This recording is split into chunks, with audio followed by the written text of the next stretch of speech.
Today's story is called The Whispering Wind. Once upon a time, there was a small village nestled between a whispering wood and a restless sea. The villagers lived simple lives, their days filled with the rhythm of the seasons, their nights with the songs of crickets. Just outside the village, on the edge of an empty field, stood a moss-covered cottage made of stone and memory.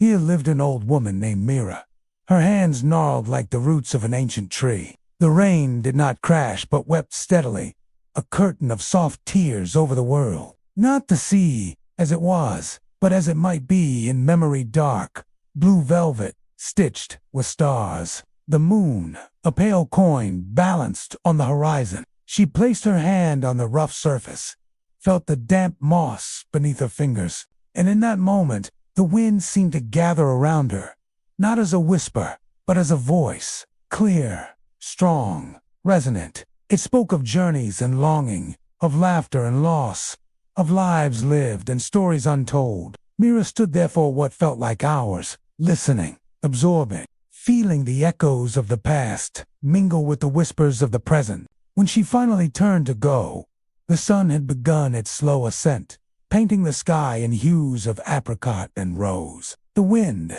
now a gentle caress, seemed to urge her forward, back to the whispering wood, back to the restless sea, back to the rhythm of the world, back to the melody of life. And as she walked, she understood. The storm had cleansed, the wind had spoken, and in the quiet aftermath, she felt a profound sense of peace. A single tear traced a path down her wrinkled cheek, mingling with the rain on her hand, the wind in her hair, the earth beneath her feet. She was part of it all, a note in the song of existence, a breath in the dance of life. In the dream, a man stood by the shore. He turned to her, but said nothing. The rain fell between them, and yet somehow she felt his voice reach through. Follow the wind. She woke before dawn. The storm was still there, less wild now, like an old friend who had cried enough. The world outside was washed clean. Trees stood dripping and solemn. The field behind her shimmered with sky. Mira put on her cloak and stepped outside. The rain had softened to a mist, and the wind still carried its eternal hush. Something tugged at her, as though the earth itself had paused, waiting. She walked not with purpose, but with a question in her heart.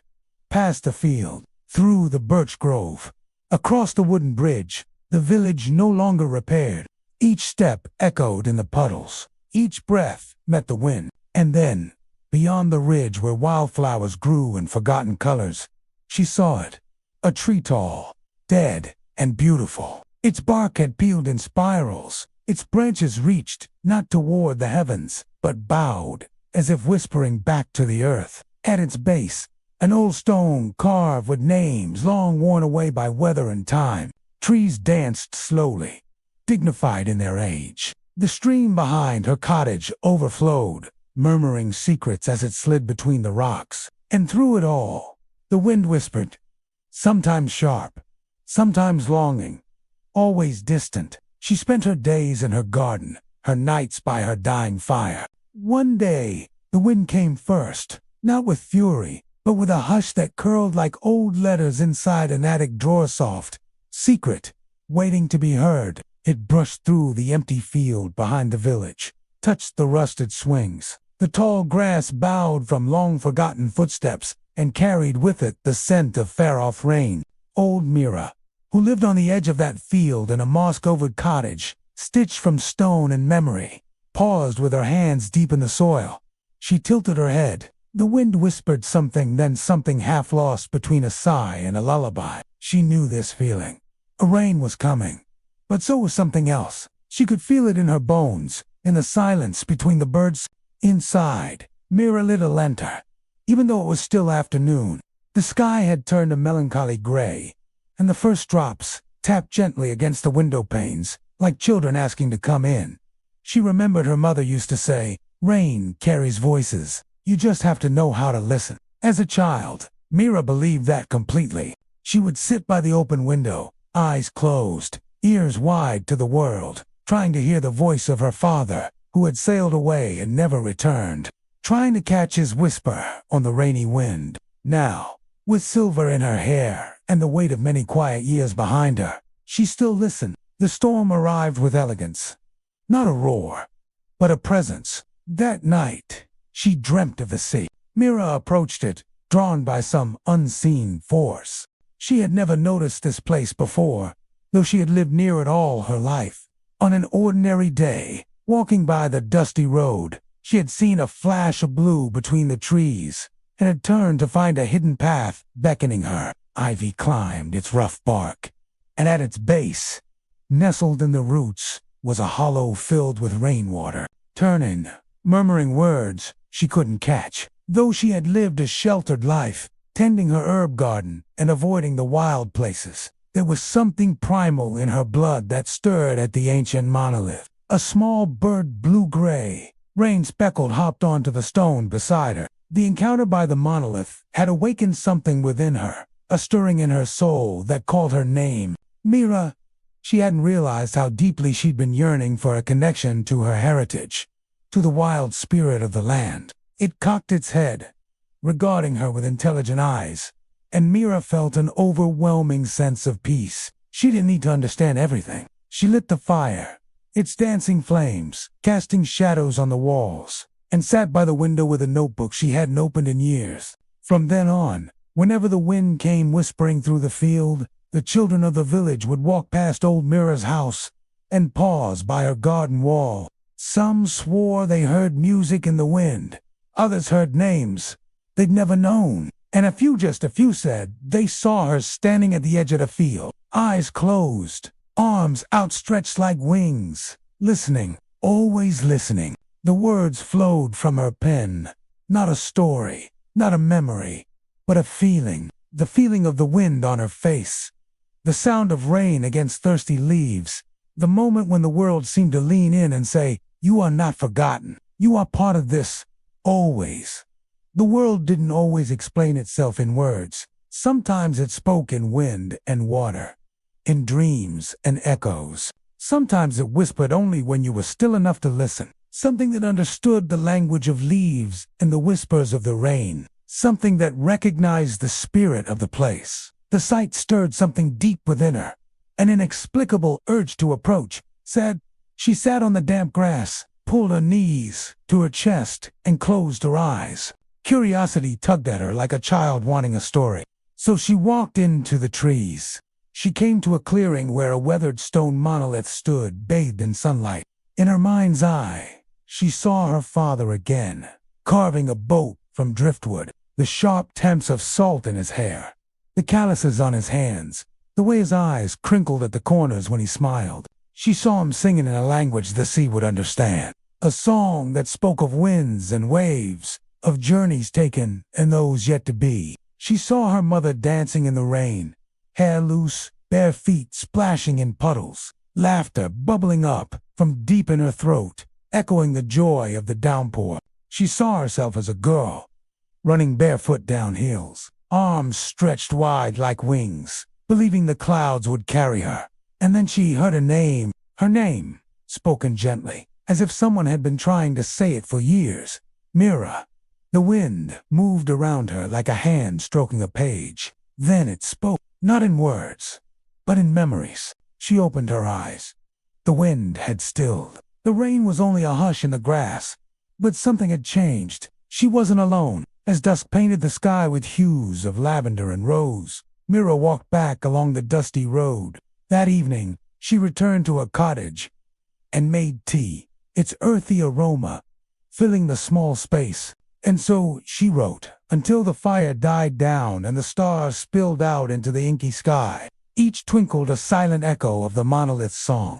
The days after the rain were soaked in a stillness that clung to everything: fence posts, old boots by the door, the moss creeping up Mira's cottage stones. But inside her, something had stirred. A current beneath calm waters, a thread pulling her gently forward, as if the wind had left her not just with whispers, but with a task. She wandered through trees strung with silver webs and leaves that whispered names. She wrote about the scent of rain on dry earth and the feel of wind tousling her hair, about the sound of children's laughter echoing in the valley, and the taste of salt on her lips.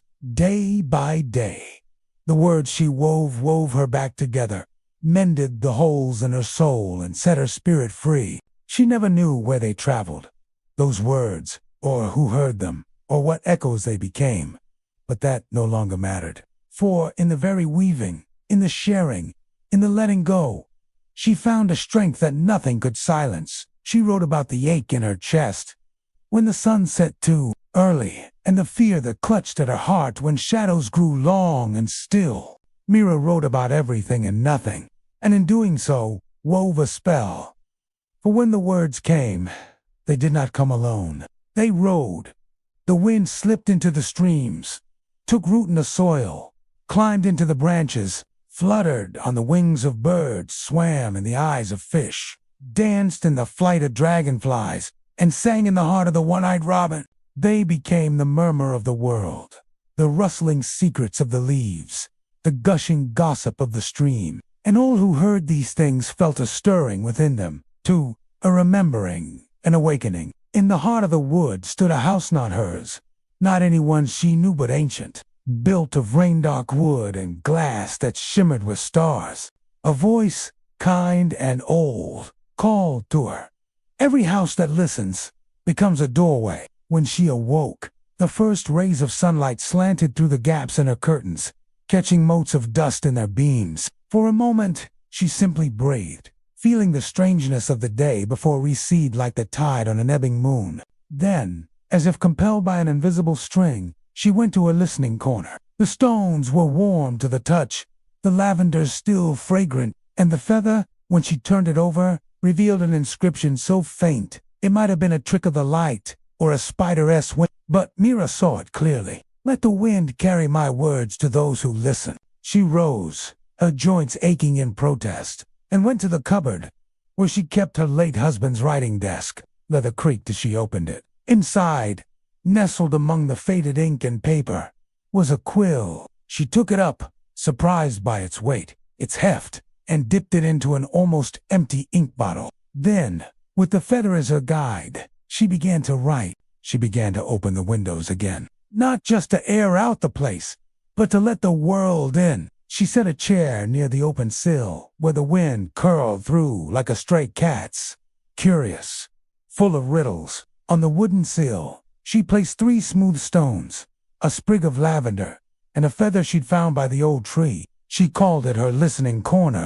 Every morning she would sit there, steaming cup in hand, and wait not for answers, but for signs. And signs came. A robin, one-eyed and fearless, began visiting her doorstep. It tapped the window once each dawn, then flew off toward the ridge. Children left wildflowers at her gate, though none admitted it. And once, late at night, she awoke to hear soft humming, low and melodic, as though the wind had learned to sing. Mira began writing more. Not letters, not poems though. They sometimes became both. What she wrote were fragments. A color she remembered, a dream she didn't, the way it felt to walk barefoot through mud as a child. She stored the scraps in a wooden box beside the fire. It's not madness, she murmured to herself one evening as thunder rolled in the far distance. It's remembering. That night, she dreamt again. Not of the sea this time, but of the forest, deep and drenched. Mira wrote about the whispering trees and the one-eyed robin, about the wild strawberries ripening in the sun and the dreams that snagged at her sleep. Meanwhile, Mira, having given voice to the wind, to the trees and the stones, to the dreams that flitted through her sleep, began to heal.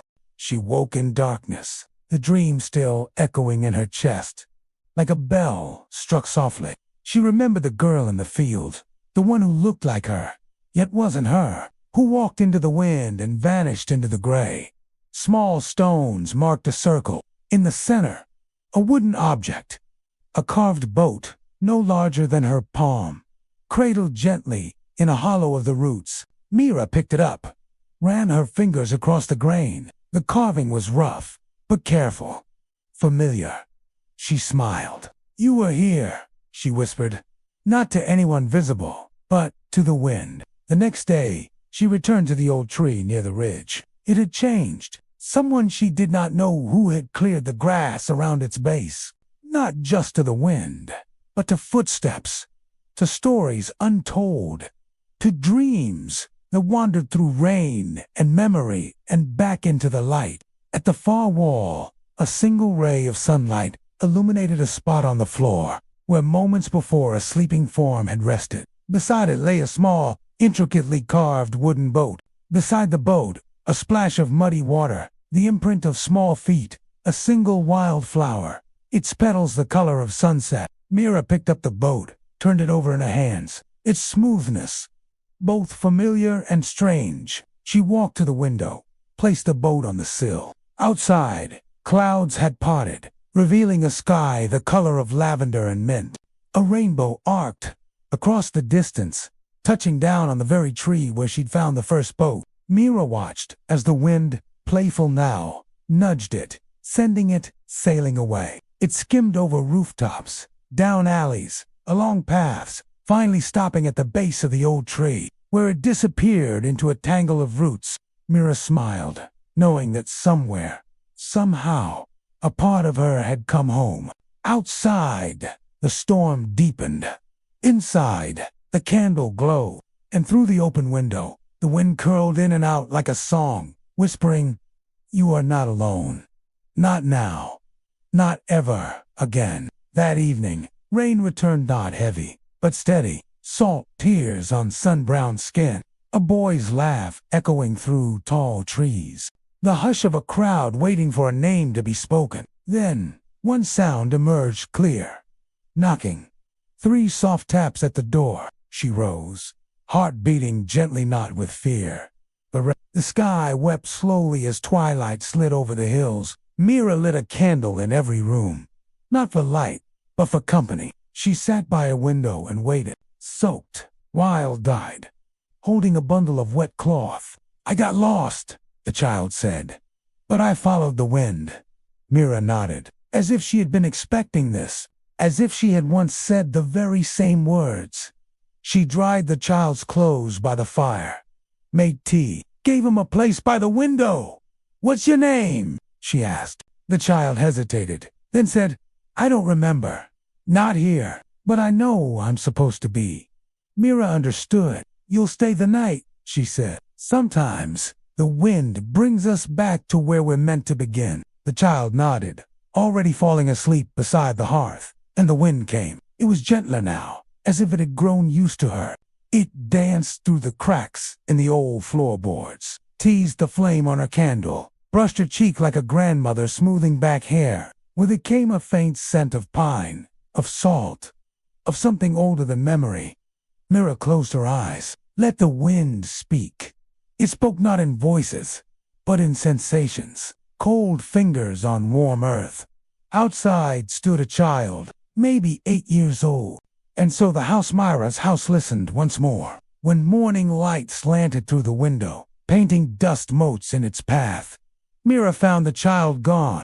The world was full of whispers. Every leaf, every blade of grass had its own murmur to add to the symphony of sounds that surrounded Mira's cottage. Usually, she found solace in the whispers of the world. They were like old friends, sharing stories from distant lands and forgotten times. But today, the whispers seemed to mock her, to jeer with glee at some secret joke that she wasn't part of. It brushed their skin, circled their hands, touched their hair, as if in blessing, and then it brought a sound distant, faint, yet unmistakable, the rhythmic crash of waves against a shore. The child turned to her, eyes wide with wonder. The sea, they breathed. Mira felt a tear trace a path down her cheek. It wasn't just the sound of the sea, it was the memory of it, the scent of salt and seaweed, the taste of spray on her tongue. For a moment, she was no longer on a windswept heel, but on a sun-drenched deck, sailing with her father across an endless expanse of sapphire. The wind sang of faraway lands, of adventures yet to be had, of laughter echoing across the waves. Then, as quickly as it came, the vision vanished, leaving her on the cold, hard ground, the wind song fading into the rustling of leaves. She had first noticed a change in the wind a few days after the nameless child had appeared at her doorstep. A babe, wrapped in a cloak of shadows and silence. In their eyes, she saw not just the echo of the sea, but the promise of it. The promise of a future where the wind would carry their laughter, their hopes, their dreams across the waves. Mira gathered her shawl tighter around her shoulders. The chill of the evening was seeping in. She helped the child to their feet. "Come," she said, her voice hoarse with emotion. "We have much to talk about, much to plan." As they walked back to the cottage side by side, the wind whispered secrets to the trees, secrets of a journey that had begun anew, a journey guided by the rhythm of the sea and the strength of a bond that had been forged in the heart of a storm. Morning arrived, soft and silver, the sky still draped in quiet clouds. The storm had passed in the night, leaving behind a hush that blanketed the hills. Dew clung to everything like a final word not yet spoken. Mira stood in the doorway, watching the mist rise from the fields. Behind her, the child, still nameless, slept curled on the old armchair, one hand clutching the hem of Myra's shawl like a lifeline. She didn't wake them. Some things needed time to settle, like tea leaves or memories. Instead, Mira stepped barefoot into the yard. The ground was soft, welcoming, the kind of wet earth that made you feel rooted. As she crossed the path toward her garden, the wind stirred again, gentler now, not whispering secrets, but humming. She hummed back, instinctively, a tune her mother used to sing when storms grew too loud. She wasn't alone anymore, and yet a new question bloomed in her chest. Why now? Why, after all these years, had the wind chosen to speak again? By midday, the child had woken. Mira offered porridge and berries. They ate quietly, watching each other over steaming bowls like two souls, newly learning to trust. "Did the wind bring you back?" Mira asked gently. The child nodded, then looked down. It whispered a name, but I couldn't hear it all. Just something soft, something like thread or threading.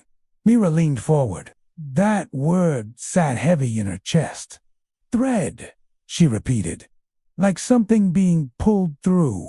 The child met her eyes. "Maybe we're being stitched." Later that day, they walked together, back to the ridge, back to the tree. The carved boat was still there, though slightly shifted by the rain. The wind had scattered more feathers at its base, white, gray, one tinged faintly gold. The child reached for it. "This place knows things," they said, their voice barely a whisper. "It remembers, just like the wind." Mira knelt beside him. They sat together beneath the dead tree as the breeze stirred around them. She looked at the child, their face upturned, bathed in the golden light of the afternoon sun. "A long while ago, in a place much like this, lived a woman named Mira. Her days were filled with the quiet duties of her village. But when the evenings fell and the lamplight spilled into the streets, she roamed, not listlessly or dangerously, but with a tenderness for every fallen leaf, every cobblestone, every face etched with weather and worry. In a way, she knew every corner of her town better than her own heart." Mira waited. "It's Ellen," they said. Not like Ellen. The world was changing. Not in thunder, not in fire, but in the quiet stitching of two hearts, the rain and memory. And as the last sliver of sun dipped below the hills, Mira knew that somewhere, somehow, this was just the beginning. Like L as in light, then like thread. Mira smiled. "Light thread that fits you." Ellen nodded. "What now?"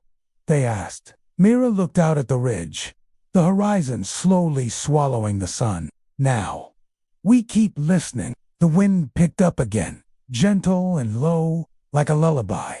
It didn't press them forward. It wrapped around them, held them, and in its whisper, there was no urgency, only patience, only promise. And then one day, something changed. A sound drifted through the market square. A chime, not like any bell in the village, not like the wind chimes from any porch. Cobwebs laced the ceiling like old lace. But the chimes, they were here, hanging in the back room, just beneath a cracked skylight. Shards of colored glass, bound by wire, dancing with the air. They moved without sound for a moment, then, all at once, began to ring. A single note. Then two, then five. A harmony of memory. And with it came a flood not of water, but of knowing. Mira saw a girl, years younger, hiding in the corner of this very house. She remembered playing here before the war, before the loss, before the silence settled over her like snow. This had been her aunt's home. Long gone, long buried by time and weather and forgetting. I was here, she breathed. The child looked up. So was I. They spent the afternoon uncovering small things, a rusted spoon, a dried bouquet, a patch of floor where someone had once carved initials with a pup. They didn't need to speak. The wind spoke for them. It wasn't just air moving through space anymore. It was a thread, pulling memory to the surface, stitching people to place, sewing past to present. And in that house that had listened for years, with no voice to answer, something began to heal. These were finer, higher, like tiny notes from glass threads struck by light. The child with her stopped to listen. Her eyes widened. I know that sound? So do I, Mira whispered. They rose, drawn to the sound like moths, to a forgotten glow. The wind led them, not harshly, not hurried, along the edge of the woods, through tall grasses and into a hollow Mira had never noticed before. There, half swallowed by ivy and earth, was a broken gate. Behind it stood a house. Not hers, not anyone's she remembered, but it was real. Stone walls, a sagging roof, windows like tired eyes. But it breathed not with life, exactly, but with presence. The kind that watches without asking, waits without demanding. The child stepped forward. The wind curled behind them like a shawl. Together, they entered. Inside, the house was quiet. Dust lay thick. By twilight, they sat on the front steps. The wind quieted. The child leaned against Mira. I think I remembered my name. Some houses remember. Some trees dream. And some winds carry whispers meant for the few who stay still enough to hear. A hush so deep even the birds waited. When I write stories, I think about the reader sitting down, getting comfy, making ready for whatever world, whatever characters, whatever journeys I'm going to take them on. I think about the emotions I want to evoke. I think about the kind of experience I want my reader to walk away with. I don't know why I hadn't thought about this before. Maybe it never occurred to me. Maybe I was lucky. For centuries, people have recognized the transformative power of stories. The secret lies in the emotional connection a story fosters. Some stories move at a breakneck speed, keeping you on the edge of your seat, with non-stop twists and turns. Others unfold slowly, allowing you to savor each moment, building anticipation for what's to come. It's the world, the time, and the atmosphere that envelops the narrative. Characters breathe life into stories. They're the vessels through which we experience the narrative. Whether we're listening to a tale of daring adventure or a poignant drama, it's the characters that make the story come alive. When we connect with a character, when we understand their desires, their struggles, and their dreams, we find ourselves rooting for them, sharing in their triumphs, and comforting them in their struggles. It evokes emotions. It makes us laugh, cry, cheer, and even gasp in surprise. See how they work together to create a world that feels real, characters that seem like old friends, and a plot that keeps you guessing until the very end. And if you're a storyteller yourself, keep these elements in mind. They're the building blocks of a great story. Your ability to master them will determine whether your stories merely entertain or whether they touch the hearts and minds of your audience, leaving a lasting impact that echoes long after the final word is spoken. It takes us on an emotional roller coaster, making us feel deeply and viscerally connected to the characters and their journey. Remember, it's not just about the plot or the characters. It's about the emotional connection, the themes, the writing quality, and how all these pieces come together to create an experience that transcends mere entertainment. Until next time, happy listening, and may your stories be filled with magic and wonder. When a story touches our hearts and stirs our souls, we know we've experienced something truly extraordinary. Settings aren't just places. They're living, breathing entities that impact the mood and themes of a story. Conflict can take many forms, from external battles to internal struggles. It is what keeps us on the edge of our seats, wondering what challenges lie ahead and how the characters will rise to meet them. This encompasses various elements such as the use of descriptive language, the flow of the story, and the overall impact on the reader. A well-written story flows smoothly, immerses us in its world, and lingers in our thoughts long after we've finished listening or reading. The author's craft shines through the vivid descriptions, the compelling dialogue, and the masterful pacing, leaving us with a story that's not just remembered, but cherished.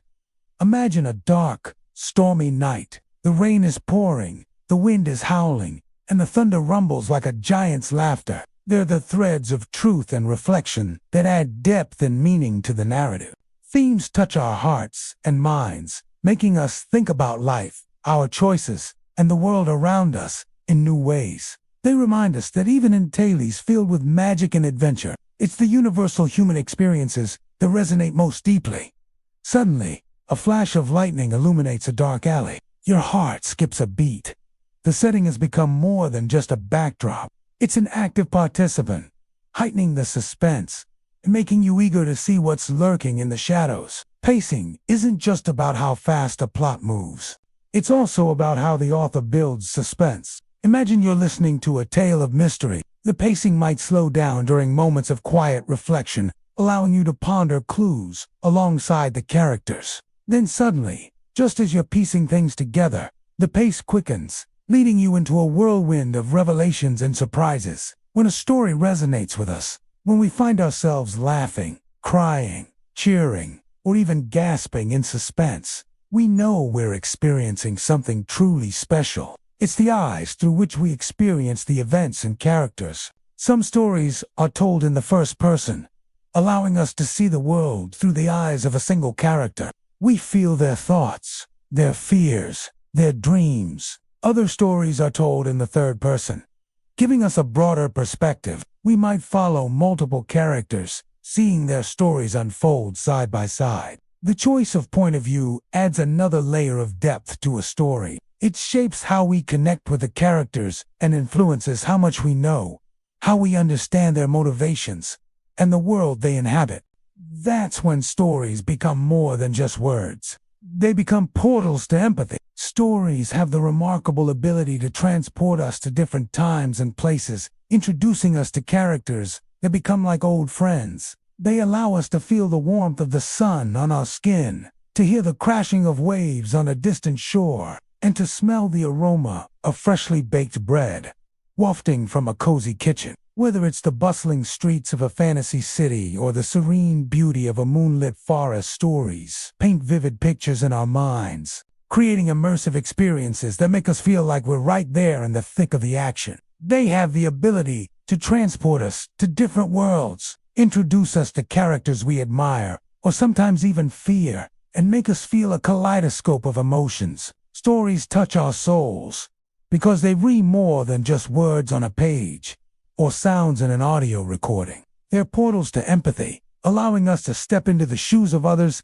and experience the world through their eyes. Stories are mirrors reflecting humanity, showcasing our joys and sorrows, our triumphs and struggles. They let us explore the complexities of life, understand diverse perspectives, and learn from both the missteps and triumphs of those who came before us. They're also a celebration of creativity, a testament to the boundless imagination that sets us apart as humans. Every story is a unique tapestry, woven with threads of adventure, mystery, romance, humor, and drama. They keep the human spirit alive, reminding us that even in the darkest of times, hope, courage, and love can prevail.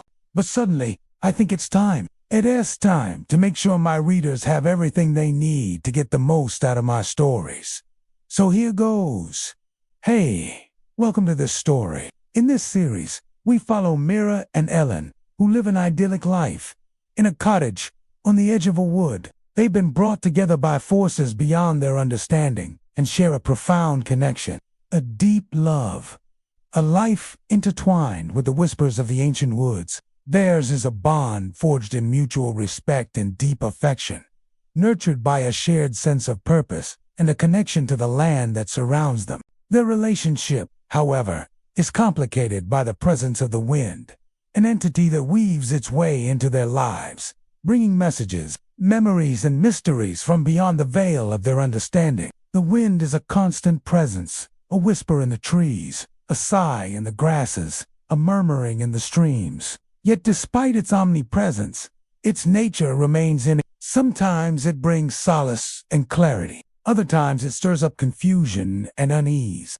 Throughout their journey, their connection with the wind deepens. They learn to understand its language, to interpret its moods, and to trust its guidance. Yet the wind's intentions remain veiled in secrecy, often leading them down paths that challenge their beliefs and test their resolve. As the story unfolds, it becomes evident that the wind is more than just a force of nature. It is a sentient being, an entity with its own will and purpose, deeply entwined with the fate of Mira and Ellen, and the very essence of the woods itself. Before we dive into the heart of the story, let's talk a little bit about the magic that breathes life into every tale. But what truly makes a story come alive? What is it that transforms a collection of words into a captivating journey for the listener or reader?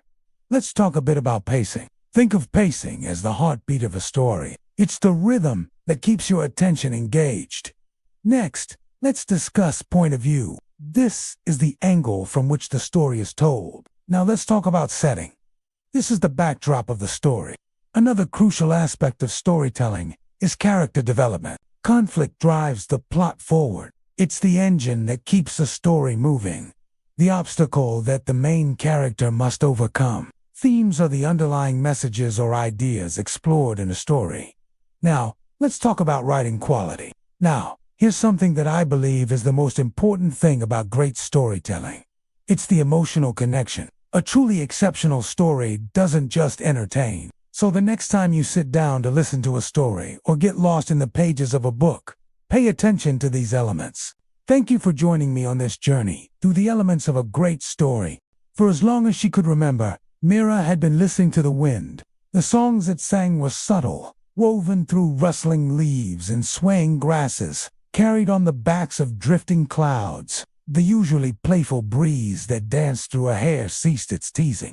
Her heart pounded against her ribs, echoing the fear that gnawed at their souls. The familiar landscape gave way to dense forests, treacherous mountains, and valleys shrouded in mist, faint at first, like a sigh on a distant shore, but growing stronger with each step she took. The wind. "Hello," he said, his voice as soothing as the wind chime she'd almost forgotten she missed so dearly. "I'm Ellen," he continued, sensing her hesitation.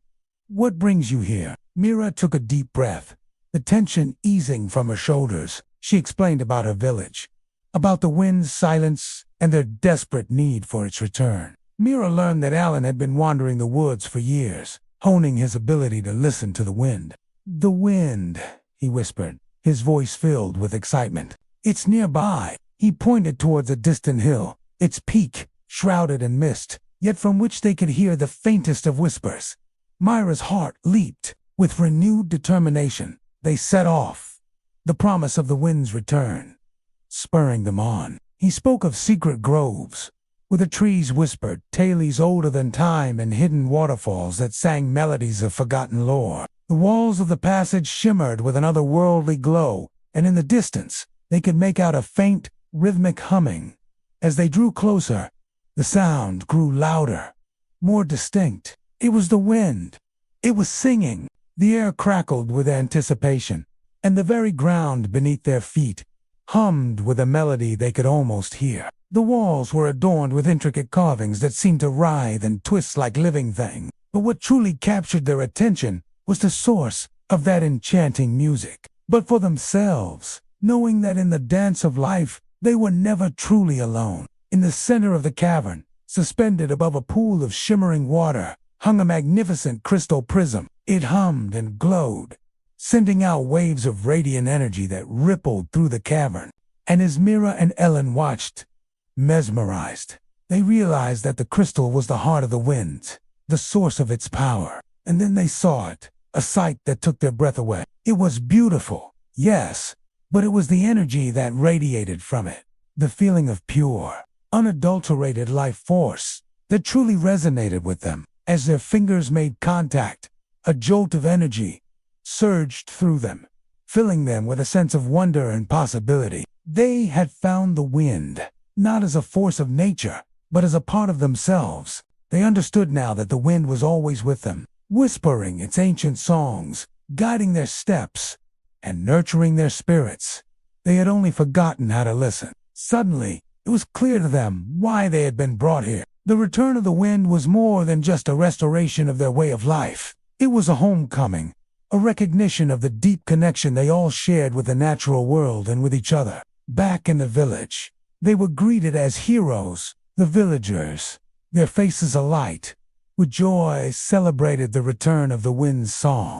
The crops, once withered, now stood heavy with fruit, rustling tales of the miraculous change. The children, their laughter echoing through the streets, played games that mimicked the wind's playful nature. Life, once teetering on the edge of silence, was now brimming with the music of the spheres. It wasn't just to find the wind, but to reconnect with its source, to remember that they, too, were made of the same stuff, that they, too, had a wellspring of power within them. Rising from the center of the clearing was a giant oak, its branches reaching towards the heavens, as if in a gesture of worship. But it was the tree's base that held their attention, for there, nestled amidst the gnarled roots, was a small opening, almost invisible to anyone but those attuned to nature's secrets. Mira listened, captivated, realizing that she was hearing the wind's song for the first time in years. The presence of the ancient oak meant they were close to the source of the wind's power. Behind it, hidden from the rest of the world, was a narrow passage leading into the earth. Hand in hand, Mira and Ellen descended into the cool darkness, the entrance disappearing behind them, leaving them in total blackness. With reverence in their hearts, they knelt before the opening, their fingers tracing the patterns in the bark. As they did, the tree seemed to stir, its branches rustling in a soft, welcoming breeze. Ellen listened patiently, his gaze never wavering from hers. When she finished, a thoughtful expression crossed his face. At the edge of a sun-dappled clearing, Mira stopped, her eyes widening with wonder and relief. There, bathed in the golden glow of the afternoon sun, sat a young man sketching in a large leather-bound book. Ellen pointed out hidden wonders, from tiny wildflowers with names as intricate as their petals to the flight patterns of birds whose songs mirrored the wind's ancient tunes. Mira marveled at his connection to nature, realizing that she'd been so focused on finding the wind that she'd forgotten to simply listen. His brow was furrowed in concentration, his lips moving softly as if in conversation with the rustling leaves around him. The sight of another human being, especially one so at peace with nature, filled Mira with a surge of unexpected joy. All around her, signs of the wind's absence were stark. Withered crops, silent waterfalls, and empty swings in a child's deserted yard. Yet, through it all, Mira pressed on, driven by an unwavering determination to restore her village's lost way of life. It also speaks to those who listen. Would you like some help finding it? Mira nodded, her gratitude evident in the slight tremor in her voice. I will go and find the wind, she declared, her voice ringing with a determination that surprised even her. The villagers looked at her, their eyes filled with both admiration and despair. While Ellen started a small fire, Mira opened her bag, revealing a collection of smooth stones, each one bearing the imprint of a leaf or a feather. She explained that these were her wind markers, talismans that helped her tune into the subtlest of breezes. Ellen smiled, his eyes twinkling with understanding. They knew the dangers that lay beyond their sheltered valley. The wild, untamed world, where the wind as whispers could turn to roars, and the path home could be lost forever. But they also knew that someone had to try, that someone had to bring back the wind song. And so, with heavy hearts and whispered prayers, They let Mira go. The gentle murmur that cradled her village fell silent. Even the trees, normally swaying storytellers, stood motionless, their leaves frozen mid-whisper. That night, the villagers huddled together in the central square, their faces pale, etched with worry. Their lives had always been guided by the wind's whispers, their seasons marked by its changing moods. But now, with the wind's silence deafening, they were lost, adrift in a sea of uncertainty. But when she stood still long enough to listen, it told her stories. Stories of faraway places, of lives lived and lessons learned. The wind carried echoes of joy and sorrow, laughter and tears, whispers of hope and dreams yet to be. And she, along with the rest of her people, carefully followed its guidance. One evening, as the sun bled into the horizon and the sky wept fiery tears, the wind grew still. Then, as the moon climbed high in the star-studded sky, Mira stepped forward. She walked for what felt like days, the weight of her people's hopes pressing down on her shoulders. Then, just when her spirit was about to break, she heard it. As she approached, the young man looked up,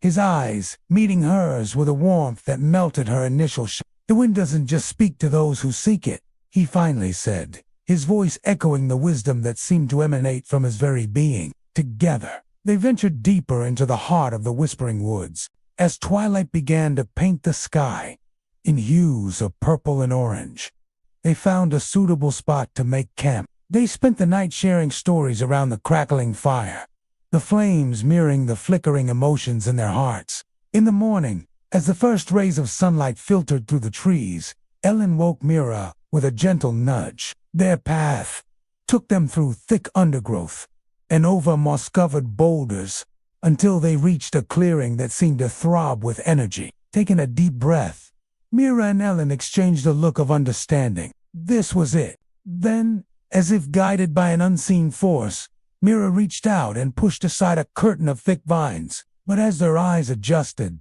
they began to see. At the end of the passage, they found a vast cavern. As the prism spun, it cast a myriad of colors onto the cavern walls, creating a breathtaking spectacle that left them in awe. With newfound purpose, Mira and Ellen reached out and touched the crystal. Hand in hand, they left the cavern, carrying the echoes of the wind's song in their hearts. And as for Mira and Ellen, they continued to follow the whispers of the wind, not just for their village. The first time we met the wind, we were 7 days into our travels. We had left everything we knew behind in search of something we couldn't name. We had come to rest beside a lake, nestled between mountains, and while the water lay still, the tops of the pines danced wildly. When we asked the lake about the wind's restless energy, the water spoke of ancient tales, of stories the wind had collected over centuries and carried across the world. But always, the memory of the wind's chilling warning lingered in our thoughts, where the whispers of the past mingled with the murmurings of the present, and where the wind, that eternal storyteller, had woven a tapestry of magic mystery and untold wonders. We trained, we studied, we sought wisdom from those whose understanding ran deeper than ours. Silence, heavy and thick, descended upon the forest, broken only by the pounding of my own heart. Before us lay the choice, to turn back or to step forward into the heart of the mystery. Whatever decision we made, we knew it would be a turning point in our journey, a moment that would shape our path and test our courage in ways we could not yet fathom. The air crackled with anticipation, charged with the promise of revelations that could either illuminate our way or plunge us deeper into the shadows. In this hushed stillness, I could hear the rustling of leaves, the murmur of a distant stream, the hoot of an owl, each sound amplified, each movement scrutinized. It was as if the forest itself was holding its breath, waiting, watching, the weight of countless eyes upon me, unseen presences stirring in the depths of the woods. We needed to prepare ourselves for whatever challenges awaited us. And then one day, unexpectedly, we found ourselves standing before a mist-wreathed mountain pass. It seemed almost otherworldly, as if woven from the same stuff as dreams. And in that moment, we knew we had reached our destination. Here, where the veil between worlds was thinnest, The wind's words echoed most clearly. The wind had brought us here, but it wasn't ready to lead us any further. This was where our own path began. The wind, the water said, is a gatherer of tales. If you listen closely, it will share all it knows. And so we did. The music drifted upward, swirling through the trees like a phantom orchestra. It was hauntingly beautiful, laced with an otherworldly melancholy that tugged at my soul. The melody seemed to weave itself into the fabric of the forest, resonating with the ancient heartbeat of the woods. It beckoned me deeper, promising revelation with every note. But as the music swelled, a strange unease crept upon me. The undergrowth, once friendly and inviting, now seemed to writhe with unseen presences. The gnarled branches of the trees loomed like skeletal fingers reaching for the sky, and in the deepening twilight, the forest floor became a labyrinth of shifting shadows. My companions, sensing my sudden apprehension, fell silent, their faces illuminated by the eerie glow of the gathering dusk. Their eyes, wide with a mix of wonder and trepidation, mirrored the turmoil in my own heart. The music continued its haunting crescendo, pulling me deeper into the forest's embrace. It was a siren call, irresistible and terrifying, drawing me toward the heart of the woods, where shadows danced and secrets whispered on the wind. And though we understood not all its words, the wind told us of places unseen, of paths untrodden, and of magic tucked away in the folds of the world. We had walked so long that our feet had become one with the dirt road beneath us. The sun beat down, sweat on our brows, salt on our lips, until suddenly, just before dusk, the clouds broke. The third time we met the wind, we were 8 months into our travels. We were journeying through a dense forest, the kind that swallowed sunlight and hushed even the birdsong. And as twilight deepened, the shadows grew long and menacing. Then the wind shifted, carrying with it a whisper that chilled us to the bone. It wasn't a sound we'd heard before, not from this wind or any other. It was an echo of something ancient, something powerful and deeply unsettling.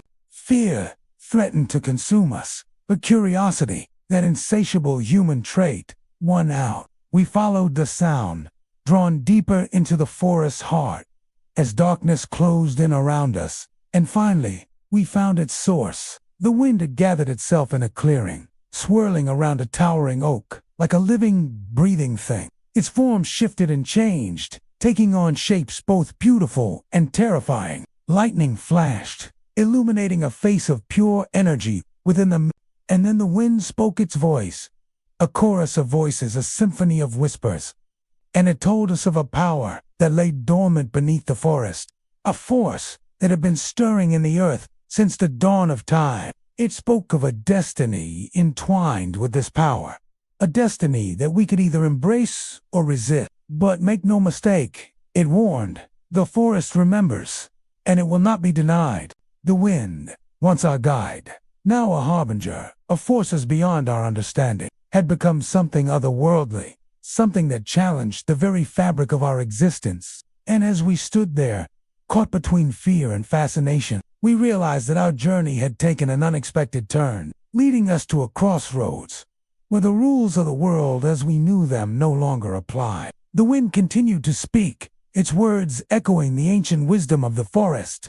It spoke of a hidden world, a realm where magic flowed as freely as the wind itself, and it beckoned us to enter, promising revelations that would change us forever. But it also warned of dangers, of trials that would test our courage, our resolve, and the bonds that held us together. As the wind's tale unfolded, we felt a mixture of apprehension and excitement. We knew that what lay ahead was nothing short of extraordinary, that the path we were about to embark on would challenge everything we believed to be true and lead us to places where reality blurred. A torrential downpour soaked us in seconds, but instead of cursing the sky, we laughed. For the first time since we left home, we weren't alone. We raced under a willow tree, and the wind, finding voice through the rustling leaves, began to speak. The second time we met the wind, we were 3 weeks into our travels, but our greatest meeting with the wind was neither planned nor welcome. We were 5 months into our travels, weary in body and spirit, when we stumbled upon a village nestled deep within a mist-shrouded valley. At first glance, it seemed abandoned, empty, and silent. But when the wind brushed past us, it whispered of a different truth. Inside those shuttered windows, it hummed, lived stories that refused to die. Though the people might be gone, their essence lingered, and as we wandered through the empty streets, listening to the wind's mournful song, we learned their stories, each one a testament to the enduring power of love, loss, hope, and memory. And it is these stories, the ones carried on the wind, that have led us to this moment, to this place, to this tale. We journeyed for many more months. Our path was guided by the stars, by intuition, by the whispers of the wind. And so we ventured forth, guided by the fading echoes of the wind's wisdom, stepping into a realm where the laws of nature bowed to something far greater. From somewhere deep inside me, a low whistle cut through the silence, and then another, joining in an intricate harmony. Then, as abruptly as it began, the music ceased, and so we stood there at the precipice of the unknown, the silence pressing in on us, the unseen watching intently. When the sea pulled back, its waves to reveal more sand than usual, Alara knew something had shifted. The familiar curve of the tide pool, normally filled with scurrying crabs and darting fish, was now empty and silent. Standing at its edge, she felt a hollowness that echoed within her, a disquiet she couldn't name. Across the shore, a raven's harsh cry cut through the air, and Alara shivered, pulling her thin jacket tighter against the wind. Something was wrong. How could she feel it in her bones and not name it? The stranger, sensing her approach, didn't move, didn't speak, but remained still as the crashing waves weighed in. She saw the lines etched by the sun and the sea, the calluses on their hands, the wild tangle of their hair whipped by the wind. The disquiet from earlier had transformed into a burning question, a yearning to understand. "Who are you?" she whispered, her voice carried by the wind. The stranger remained still, their eyes fixed on the churning sea. When the wind momentarily subsided, the stranger was gone, vanished like smoke on the breeze, leaving Alara alone on the wind-swept shore, and a length of driftwood, humming faintly, with a power she could feel, but not comprehend. Turning away from the empty shore, she began to walk inland, deeper into the heart of the island. The forest welcomed her with a hush. The rustling leaves and chirping insects suddenly stilled as if acknowledging her presence. The towering trees, ancient and wise, seemed to form a protective canopy overhead, shielding her from the wind's wild embrace. As Alara brought the pendant to her chest, she felt a warmth bloom within her, chasing away the chill of the wind. Hesitantly, she reached out a finger to touch the water, and in that instant, the ripple vanished. Startled by the sudden movement, Alara drew back her hand, her heart pounding in her chest. It was a compass, a guide, a reminder that the connection she had felt, however fleeting, was real. The water was icy cold, sending a shiver down her spine. Yet as she submerged her finger deeper, she felt a strange sensation, as if the water were not just water, but a conduit to something beyond her understanding. Suddenly, the surface of the pool rippled once more, and this time, something emerged, rising slowly as if from a deep slumber, and Alara, feeling the weight of their gaze, realized that the answer she sought might lie not in words, but in the vast, echoing silence of the shore. There was a strength in their stillness, a resilience that mirrored the untamed sea, and it both intrigued and unsettled her. And in that space, Alara felt a shift within her, a stirring of ancient knowledge, and a sense of belonging that transcended words. And then, as the trees began to thin, the sound of rushing water reached her ears. Pushing aside a final screen of leaves, Alara emerged into a clearing and gasped. Before her lay a sight of breathtaking beauty and otherworldly tranquility. Yet she pressed on, her determination fueled by the faint hum of the pendant and the echo of the stranger's words. The keeper of memories that the tides bring to shore. As the wind grew, swirling around them, the stranger continued, "And you are drawn to me." The air was filled with the sound of thundering water and the sweet scent of blooming flowers. creating a sanctuary of peace amidst the surrounding wilderness. But it was the pool that captivated Alara's attention. Its surface, like a sheet of polished silver, shimmered in the dappled sunlight, reflecting the lush greenery that surrounded it. It was as if the waterfall had carved not just through rock and earth, but through the very fabric of reality, creating a portal to another realm. Because this place has stirred within you a remembrance, a need to listen to the stories. The wind weaves. The wind, as if responding to her unspoken understanding, began to rise, whipping around them, carrying with it the scent of salt and the murmur of forgotten voices. The closer Alara got, the more the strangers seemed to fade, becoming one with the gray canvas of the sky and the sea. It was as if the wind itself had taken form, becoming a being of myth and legend. Alara hesitated for a moment, the wind whipping strands of her hair across her face, carrying with it the scent of the sea, and something else, something indefinable yet compelling. Then, taking a deep breath to steady her nerves, she began to walk towards the stranger, her footsteps echoing on the desolate beach. This was the cost of living on the edge of stories, where the whispers of forgotten lore mingled with the cries of gulls and the crash of the endless sea. With a sigh, Alara turned away from the unsettling tide pool and began her slow walk back to the village. As the sand crunched under her boots, the questions formed on her tongue. For generations, her people had thrived here, eking out a living from the sea and the land, bound to the rhythms of nature and the whispers of lore. Alara, with her heart full of questions and her eyes searching the horizon, was no exception. What did the raven portend? Was the hollowness in the pool a sign of something deeper? Did the shift in the tides foretell some coming change? In the heart of the crashing waves and windswept sand lay a figure silhouetted against the gray expanse of the sea. The figure was tall, their form weathered and worn by the elements, like a piece of driftwood smoothed by countless tides. As Alara watched, the figure turned, revealing a face etched with the passage of time and hardship. The stranger's eyes, the color of the sea after a storm, met Alara's gaze, and a jolt of recognition, as if a long-forgotten melody had struck a chord deep within her, resonated through her being. With every step, the nagging disquiet grew, twisting in her gut and stealing her breath.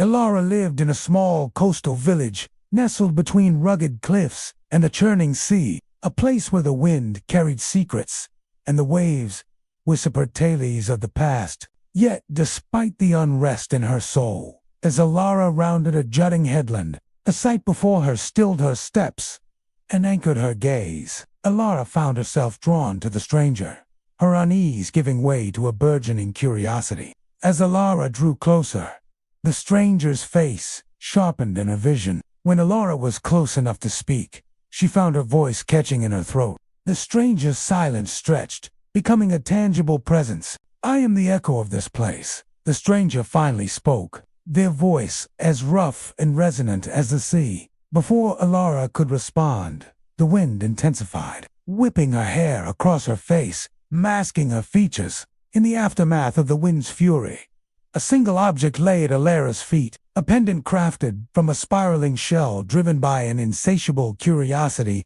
and a determination to understand the enigmatic pendant. Alara resolved to follow the whispers of the wind. As Alara ventured deeper, the path became less clear, the undergrowth thicker, the sunlight struggling to penetrate the dense foliage. The wind's whispers grew louder, guiding her through the labyrinthine forest. Hidden deep within the island's embrace was a waterfall, cascading down a moss-covered cliff face, forming a crystal-clear pool at its base. As Alara approached the pool, she noticed a subtle ripple on its surface, as if disturbed by an unseen presence. But as the seconds ticked by, and no further disturbances occurred, she cautiously dipped her finger into the pool. Here's a piece of advice from someone who's been lost in the woods many times. If you find yourself hopelessly lost, turn around and retrace your steps until you find a landmark. That way you can keep going in the right direction. In other words, if you're lost, go back to where you were found. I would even dare to say it's philosophical. One of the main themes is coming of age. But it's not done in a normal way. You know, I think that when we get older, We lose our wonder and ability to dream. We become cynical. As a result, we miss out on some of the joys in life. He also teaches them how to follow paths left by the wind. Each step left no print, but the wind behind them stirred in silent approval. It did not lead through forest or field, but through between a bird's blink and its flight, between the hush before thunder and the first drop of rain. And then, suddenly, stone, a corridor, dark, cold, alive with the sound of waiting. When they encounter a river, the man instructs them to choose a leaf floating on the water and follow its path. The leaf will lead them to the next landmark. Rain pounded overhead, not directly above, but close, as though this place was pressed between sky and memory. The air was heavy with the scent of moss, old parchment, and something like grief. Mira touched the wall. It pulsed faintly. These stones remember storms. However, in the middle of the night, Ellen wakes up and decides that she doesn't want to stay there anymore. It's still here, trapped and waiting. Do you really think I'm the one who must hear it? Suddenly, the door behind them creaks open, and they turn to see a tall, imposing figure standing in the doorway. I think you already have, Mira said softly. You just haven't realized it yet. The girl is only 9 years old and is wrapped in a shawl made of faded feathers. She appears to be crying. When Ellen approaches her, the girl stops crying and looks up at her. The wind tells her that someone is watching them, and she wants to find her. Yes, the wind told me that you would come. I've seen enough storms. I don't want to see another one. I haven't been able to open the door yet, but I keep trying. I don't want to lock it away forever. The storm isn't locked away, Ellen said. It's waiting to be heard. She laid a hand on the ire. Maybe you're the one who must hear it. It said you'd bring the rainstorm. The wind brings us all sorts of things, Olen replied. Why did you call for us? The girl hesitated. I don't know. Something in the wind told me to, but it hasn't spoken to me in so long. I thought maybe it had forgotten. The wind forgets nothing, Mira said, kneeling down beside the girl. It just needs someone to carry it. The girl stared at her shawl. What's your name? Mira asked gently. I don't have one. No one ever called me by my name. I was just called Child. Then let's change that, Mira said, reaching out a hand. Can I touch your wrist? There's a thread there, one that the wind remembers. The girl nodded, and when Mira touched her wrist, she gasped. That thread. I remember it. The wind remembers it. But how? It weaves through us all, Ellen said softly. So, I'm guessing your name starts with a J, Mira said, looking at Ellen. Ellen nodded. J. What else could it be? Mira smiled. Jun. My name is Jun. She calls to the wind, and they follow the sound of her voice. The path leads them to a dark and narrow stone corridor. The wind seems to be calling to them. Ellen feels that someone is nearby and wants to reach her. Basically, they're following signs left by the wind to guide them to safety. I think this book is about learning how to believe in dreams. Again, Ellen asks Mira to wait for her outside. While she goes to talk to the girl, when Mira asks why she's leaving her alone, Ellen replies that she can hear the wind better without Mira's presence. I mean, most people stop believing in magic when they get older. But the characters in this book learn how to use logic and reason to embrace the magical things around them. They continue on until they reach a door made of iron.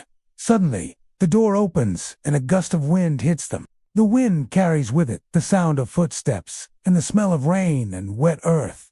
Ellen recognizes the smell and tells Mira that she's been here before. She can feel the presence of another person behind the door and believes that the wind has brought them here for a reason. She calls out to the wind, and after a moment, the wind answers her. Hello everyone, I'm here to talk about an amazing book I read recently, and I was surprised how well it fits with today's quote. The book is City of the Living and the Dead by Mercedes Lackey. It's the first book in the Elemental Logic series. Their mother died when Mira was born, and their father married another woman who became pregnant right away. So basically, he remarried for convenience. I guess that's why Mira harbors feelings of resentment towards her sister Eleanor. Anyway, they live in a small village surrounded by mountains. From childhood, Ellen has always felt an affinity for the wind. She can sense the emotions in the wind, such as joy, anger, or sadness. After Ellen is falsely accused of stealing, the two sisters decide to leave their home. On the road, they meet a mysterious stranger who tells them that he knows a way to make Elena's powers go away. However, this turns out to be a trick. He just wanted to take advantage of Elena. Luckily, Mira defends her sister and runs away with her. I've never read anything by this author before, but I will definitely read more. This book is the first in the series, but it can be read as a standalone. I don't normally read fantasy books, but I really enjoyed reading this one. It's actually very different from other fantasy books. Let's start with the description of the cover. I like the color blue in all shades of it, so obviously the dress on the cover is my favorite part. The dress looks almost translucent, which symbolizes the power of the wind that the character possesses. Overall, the cover design is simple, but it makes me want to read the book. The story is about two young women named Mira and Ellen, who are half-sisters. Along the way, they meet a man who helps them hide from their pursuers. After walking for a while, the path they followed shimmered like breath on glass.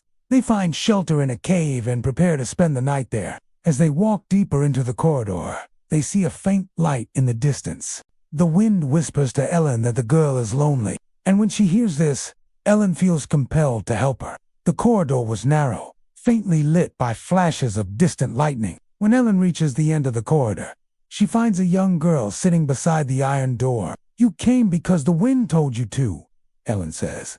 The girl nods, wiping away her tears. Mira asked, "Would you like to see the storm?" John shook her head. The stone behind them rumbled. John pressed her ear against the cold metal. The three of them stand in silence for a moment, listening to the wind and the rain. Thank you for watching.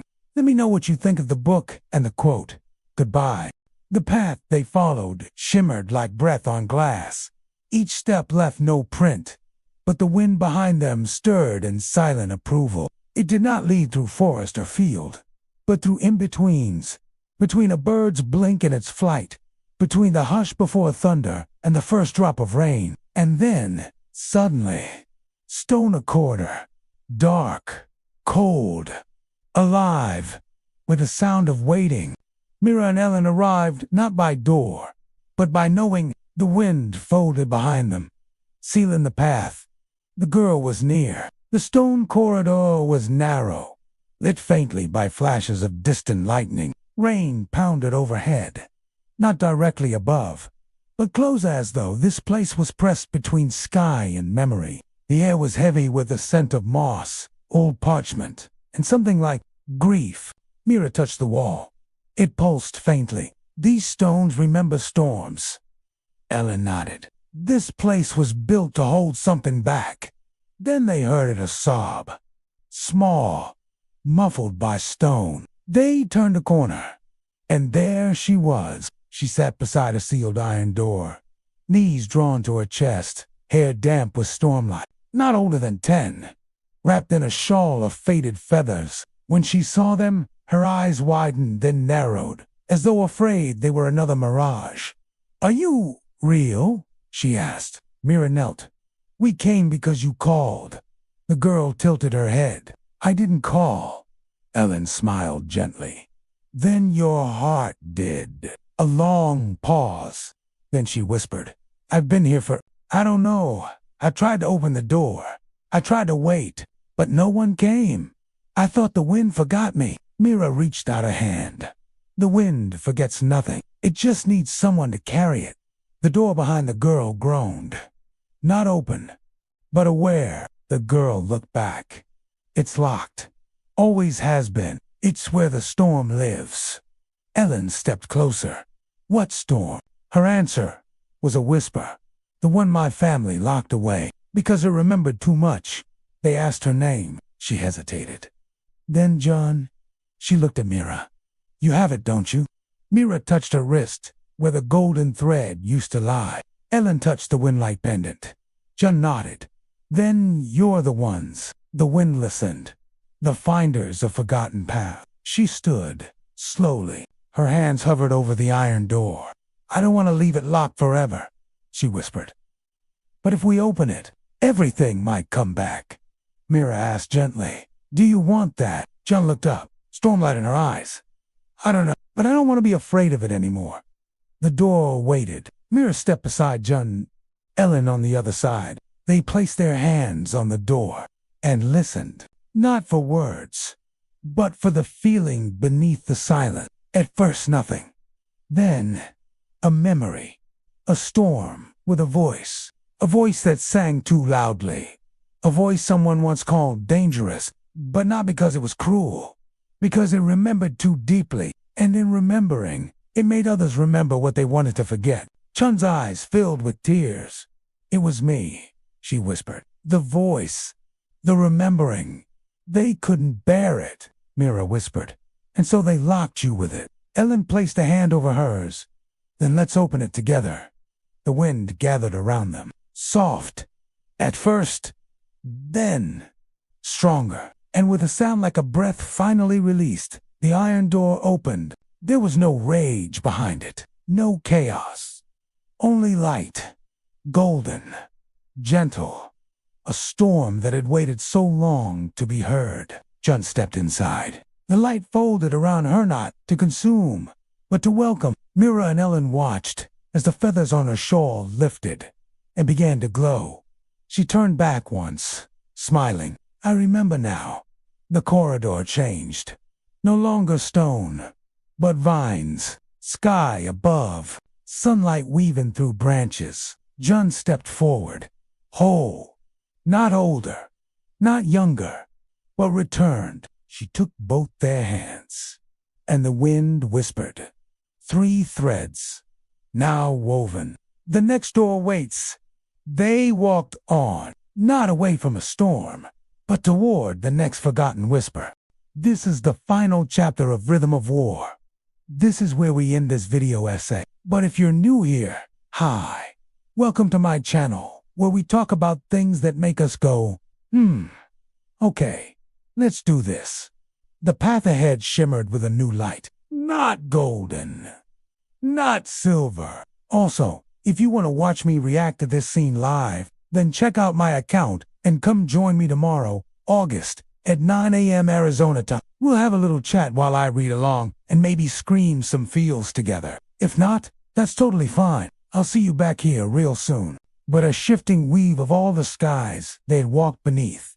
Storm blue. Unfortunately, you can't really see them on camera because of how dark they are. Some of you may be asking, wait, what happened to Gavin and the crew? At the beginning of the book, he struggles to understand why anyone would care about him or the Parshendi. Sure, he feels guilty about killing people, but he's not sorry that he killed Parshendi. In fact, he thinks they deserve it. But as he spends more time with the crew and he listens to their stories, he learns to see them as individuals, as people with hopes and dreams and fears and loved ones. Like sure, the Parshendi are still fighting to survive, and it doesn't seem like things are gone.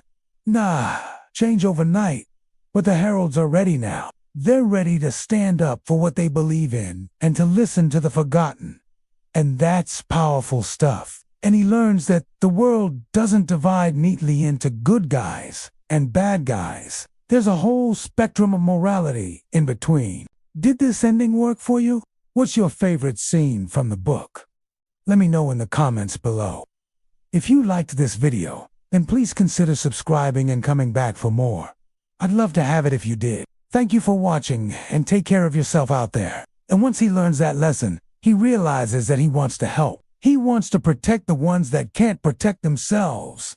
And he does. Where are they? Well, the good news is they're safe. The path leads to a tree that holds memories and records the stories of everyone who ever cared about the Parshendi, the ones that were fighting for them and the ones that turned against them. It doesn't say what happens next. Instead, it shows us who they became as a result of this journey.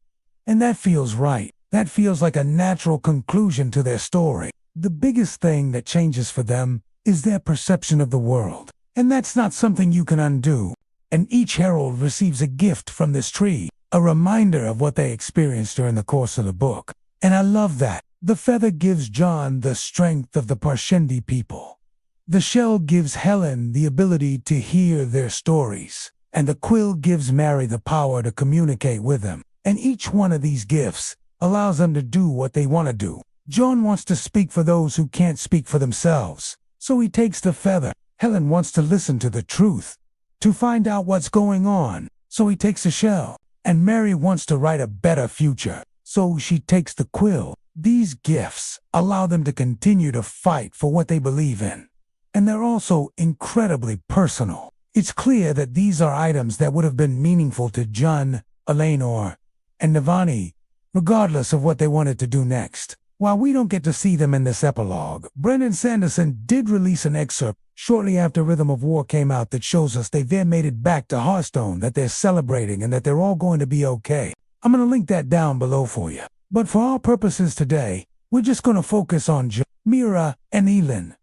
So I've been trying to find some artwork online to show you instead. But seriously, the physical book is just gorgeous. Twilight violet, morning ash. John walked beside Mira and Ellen now.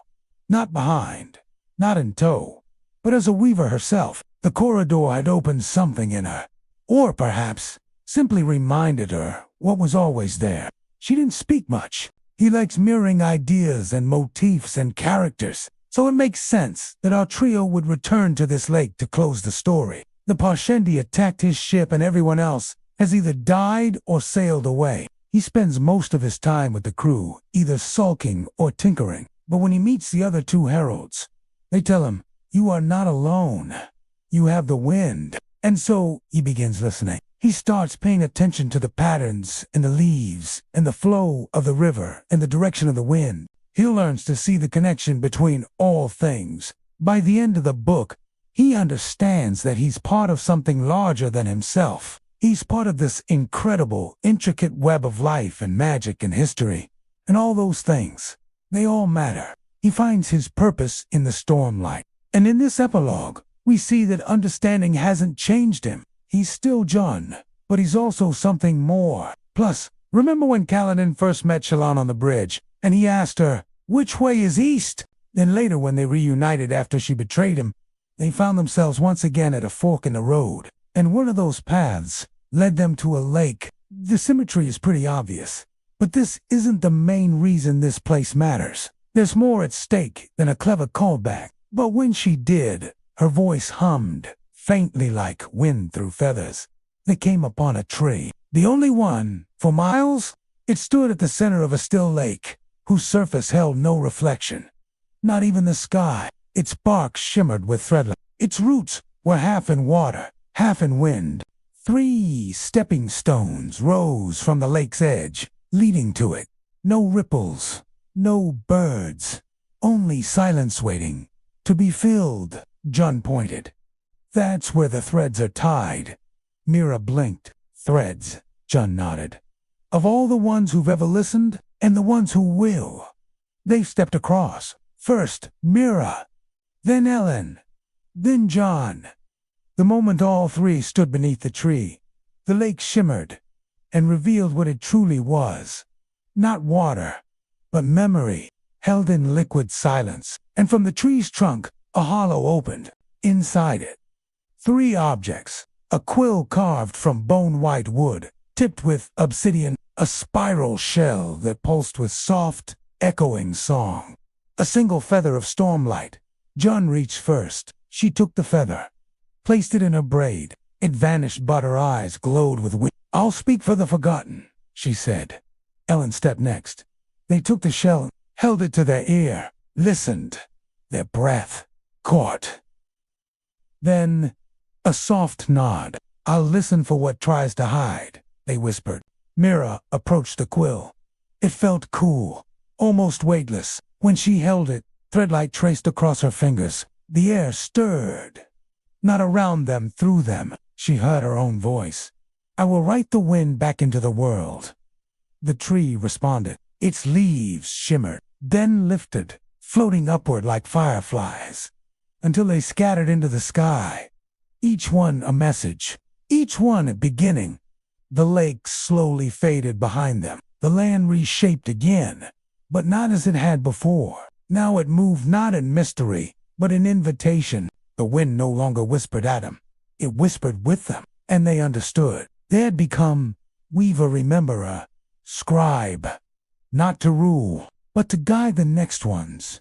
The ones who would someday feel something stirring in a stormlight and ask, did someone leave a path here? That night, under a sky full of unfurling stars, they sat together around no fire. They didn't need one. The warmth came from within. John looked up. Do you think others are out there? Mira smiled. They always are, Ellen added. They just don't know how to ask the wind yet. They sat in silence. Not heavy, not uncertain, but full. And the wind moved through the grass, gently, like pages turning. And somewhere, far away, a child stood in a quiet meadow, hearing the breeze say a name they had never spoken aloud, and they turned to follow it. And so, the story began again. I love this ending. Let's start there. What do you think? Let me know in the comments below. And since I get asked this question a lot, yes, my copy does have these beautiful illustrations by Michael Whelan. Now, let's dig in. Before we talk about why this ending works so well, we should address the elephant in the room. As I mentioned last time, Sanderson uses a lot of symmetry throughout his books. When we first meet John, he's stuck on this island and feels utterly alone. I talked about this a little bit last time, but Chun's character arc is all about empathy. But in this epilogue, we see that desire hasn't gone away. And speaking of which, notice that the epilogue doesn't wrap everything up with a nice, neat bow. I also love that Brandon Sanderson left us with a sense of hope. So what do you think? Hey, you there. How are you? Are you okay? Better tell me about it. Well, how have you been? I haven't seen you in a while. You're looking different. Are you well? Better now that you're here. This is the story of the ones who don't forget. She didn't say anything, but the two beside her followed her gaze to the heavens. If there was no wind, then nothing could hide, waiting to be heard. The land was soft and strange. In the center, a pool, not of water, not of light, but a voice, rippling, calling. A new name had appeared on it.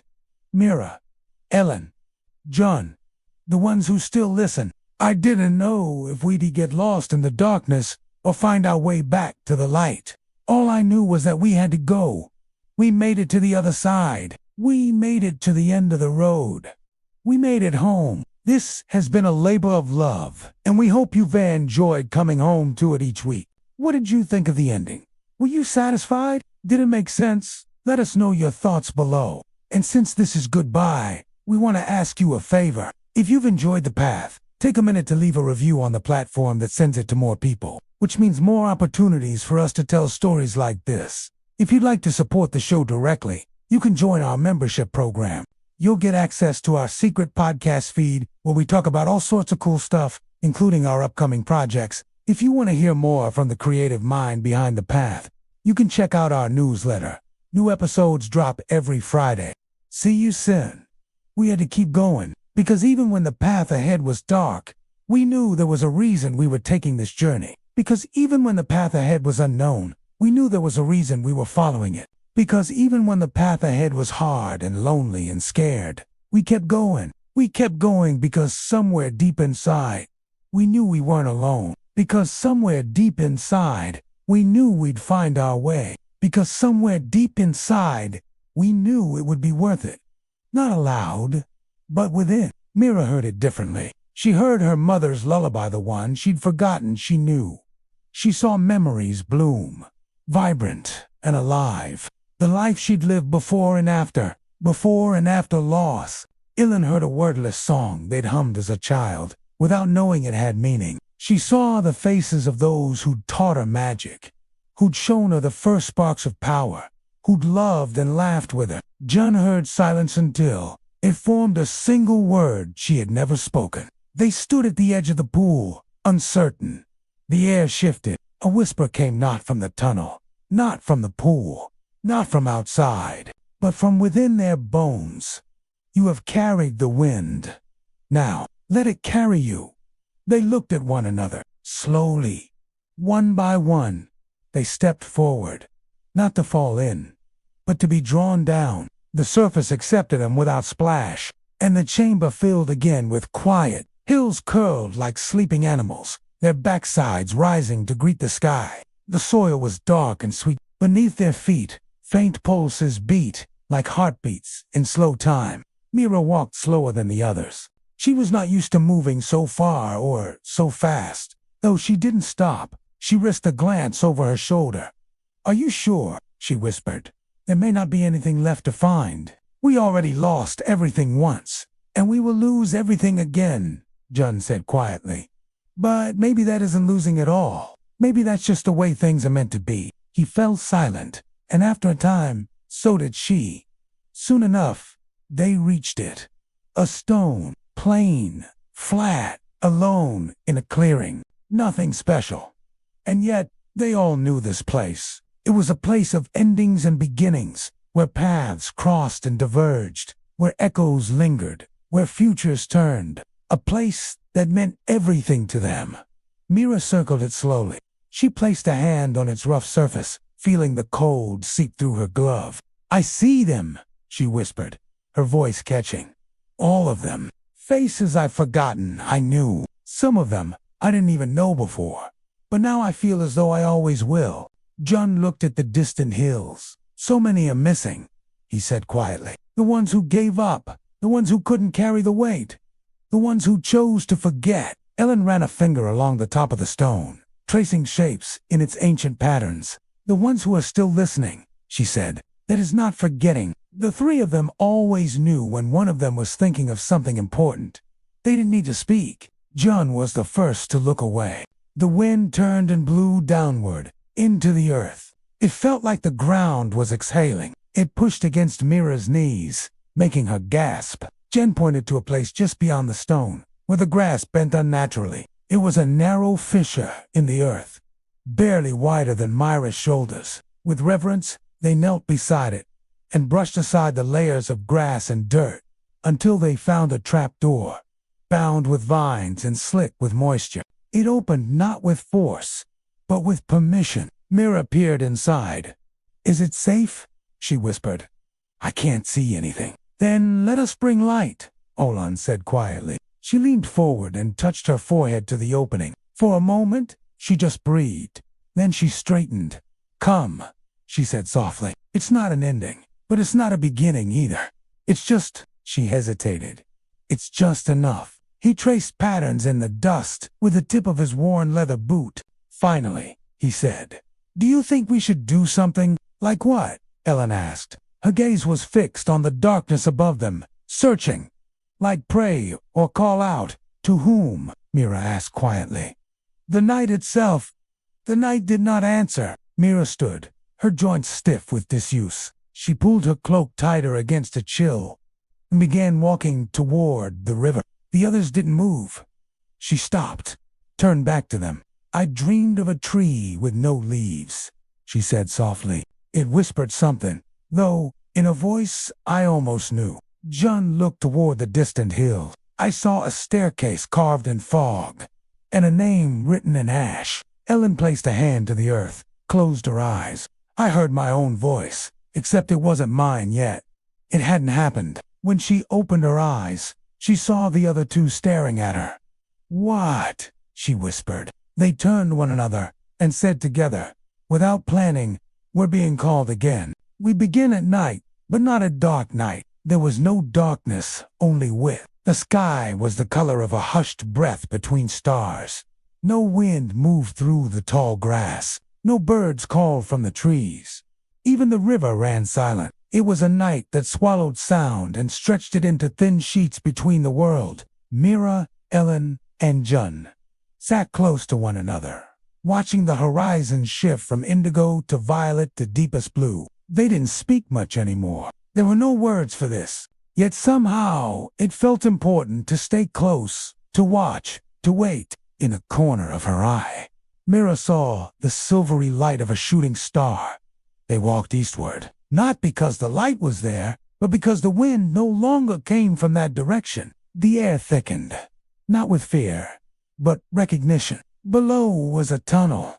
It smelled of myrrh, loam, rain-soaked parchment, and at its end, a chamber lit by the soft glow of fire moss. Above them, The stone still hummed faintly. When we started this journey, I didn't know where it would lead. And we kept going, and we kept going, and we kept going, and we made it.